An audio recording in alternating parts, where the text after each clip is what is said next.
দেশে বিভিন্ন স্থানে সভা সমাবেশ মানববন্ধন সহ নানা ঘটনার আরো খবর থাকছে সৈয়দা সামেত আমাদের রিপোর্টে।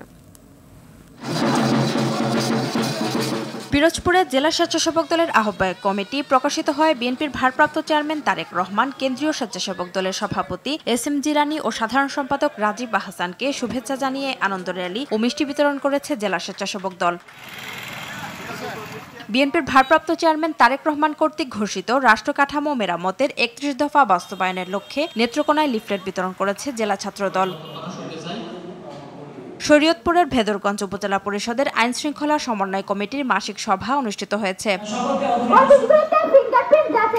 মুখ দেখে নয় আঙ্গুলের ছাপ দিয়ে পরিচয় যাচাইয়ের দাবিতে মানববন্ধন, বিক্ষোভ মিছিল সমাবেশ করেছে মৌলভীবাজারের পর্দানশীল নারীরা। পরে জেলা নির্বাচন কর্মকর্তার মাধ্যমে প্রধান নির্বাচন কর্মকর্তা বরাবর স্মারকলিপি প্রদান করেন তারা।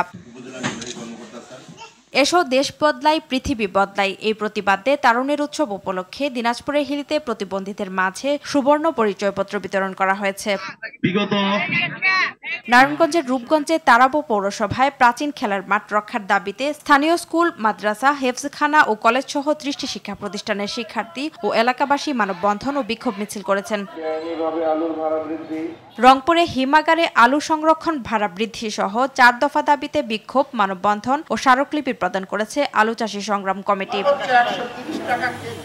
দিনাজপুরে খাদ্য বিভাগের অভিযানে ওএমএস-এর ৫৩ বস্তা চাল ও ১৭ বস্তা আটা উদ্ধার করা হয়েছে।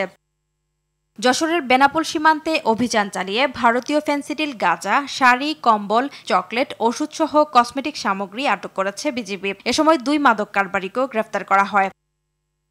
ব্রাহ্মণবাড়িয়ার আখাউড়ায় প্রায় ৩ কোটি টাকার ভারতীয় শাড়ি ও 3 পিস জব্দ করেছে বিজিবি।